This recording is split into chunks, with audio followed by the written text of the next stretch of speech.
traditional router fence. And as you may know, I'm in the process of refinishing my cabinets in the house. But one of them has a little damage to it. So I have the tools and the router bits to duplicate a new one. So I'm going to make one. And come along for that ride, I hope.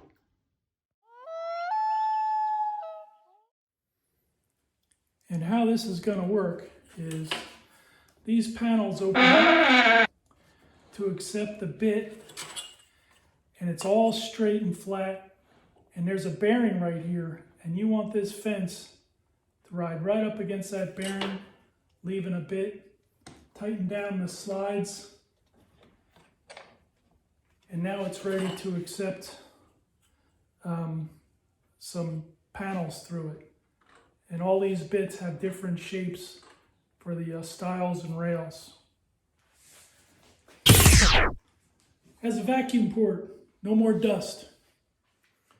So getting back to these kitchen cabinets, I've milled up some lumber here, 2.5 inch wide, and the dimensions, not important right now. But this guy who knew a guy who had a cousin said the process goes like this. This bit has to be lined up about 1/4 inch down from here. And all these stiles and rails are labeled with arrows. All these arrows are going to be presented to the blade. And all these arrows, this is going to be the back of the panel. All this has to stay consistent. So we're going to start off with the stiles. We have the stile bit in there. And what you want is about 1/8 inch down from the top.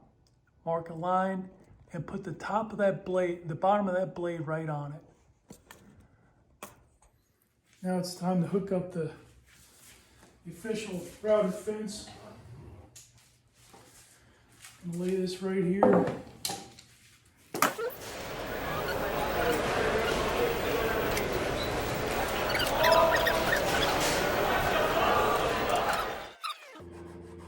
Right there.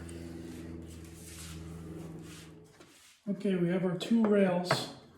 We have the blade height correct. We're gonna go both rails end for end. This side, this side, this side, and then this side. So we'll do this one first. To keep it steady and square against the fence, I have this block here to keep it secure. Let's turn it on and see how it goes.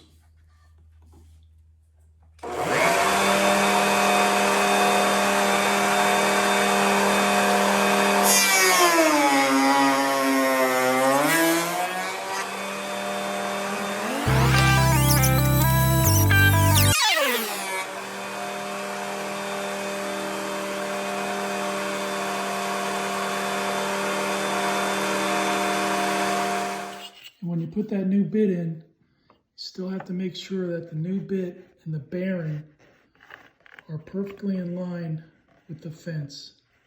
The bearing should move, the fence should not. All that right there. Perfect. Okay, now that the rails are done, we're going to feed all the pieces through this stiles bit. And it should be lined up nicely. We're going to see. I have the vacuum hooked up for a change. Here it goes.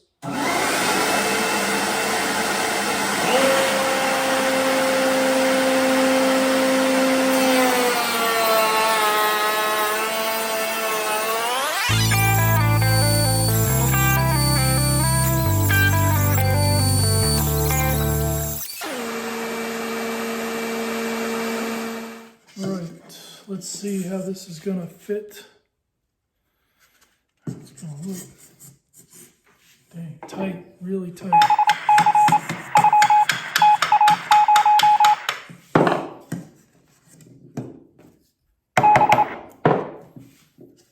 There's that, folks. Pretty good joint.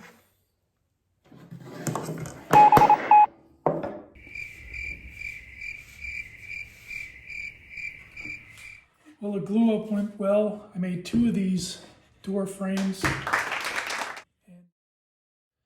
And you can see the inside taper looks really nice. And I'm fixing to taper the outside of it too. I'm gonna do these, the top and the bottom first, because it's gonna blow it out the side. The blade's just gonna chip out this wood. So this will be the last pass on both the styles. It'll clean up any blowout. So here we go.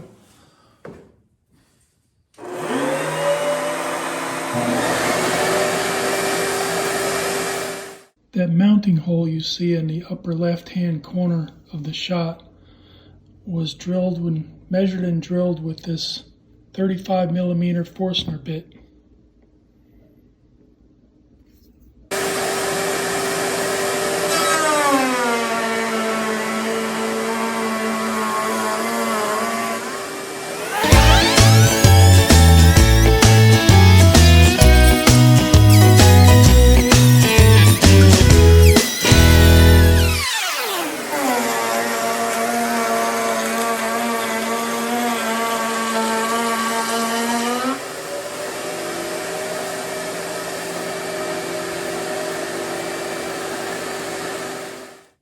You'll notice there's a little tiny gap right here. And what I'm going to do is going to create some sanding dust. And